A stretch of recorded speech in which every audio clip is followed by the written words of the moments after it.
Peggy 12.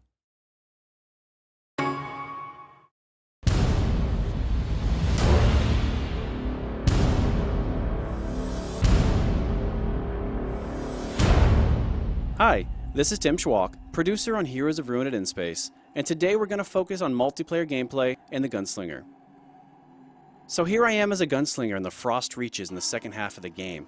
At this point, the goblins have some information that I really need, but before they'll help me, the goblin chieftain's requiring me to help them with a few of their experiments. The gunslinger is the most mobile of our characters. He's a great ranged character who does decent damage, and he's very good at weakening enemies with debuffs, putting negative effects on them. While he has more health than the Architect, he can become more easily overwhelmed by a group of enemies. He deals more direct damage to single enemies, making these glacier golems easy pickings. Here I'm using a mix of my default charge attack, my powerful bullet storm ability, and bullet barrage, which allows me to strafe as I fire. He's strong enough to play alone, but he's fantastic paired with other characters. For instance, the Gunslinger has some great moves that stun enemies, and the Vindicator has some moves that take advantage of that, dealing automatic critical hits on stun enemies as one example. I don't have the energy. I'm scared down. Here I'm using the armor piercing buff, which allows me to fire through enemies, dealing damage to those behind them. That's what I need. Excellent. Oh yeah.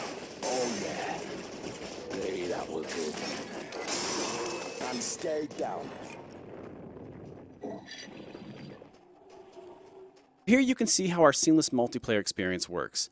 As a host, you'll get a notification when someone joins or leaves your game, and at that point, the difficulty of the level will adjust itself on the fly.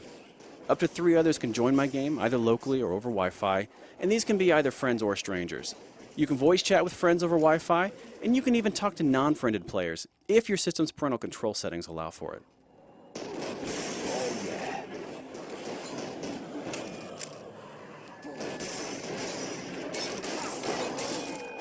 Oh yeah.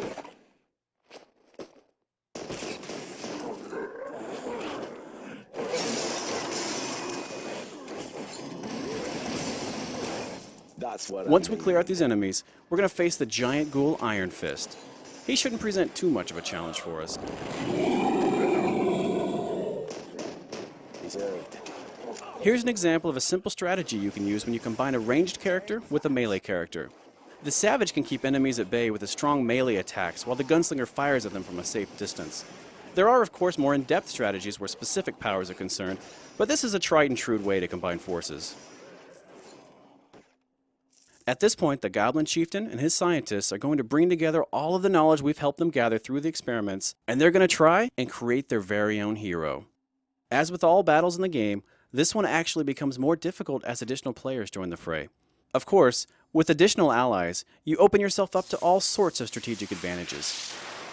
Unfortunately, something goes terribly wrong, and we're left to clean up the mess. The Goblin Colossus attacks actually resemble some of the experiments you helped the Goblin scientists complete. The Goblin Colossus also becomes more dangerous as he nears death. He has a desperation buff that boosts his damage potential when he's low on health. One cool thing to note is that all buffs are shared between party members at certain distances when they're at their max level. Another cool thing is that you can earn benefits by playing with your friends. Heroes of Ruin is a lot of fun when playing alone, but the full potential of the title is unlocked when you join the quest to cure Ataraxis with other gamers.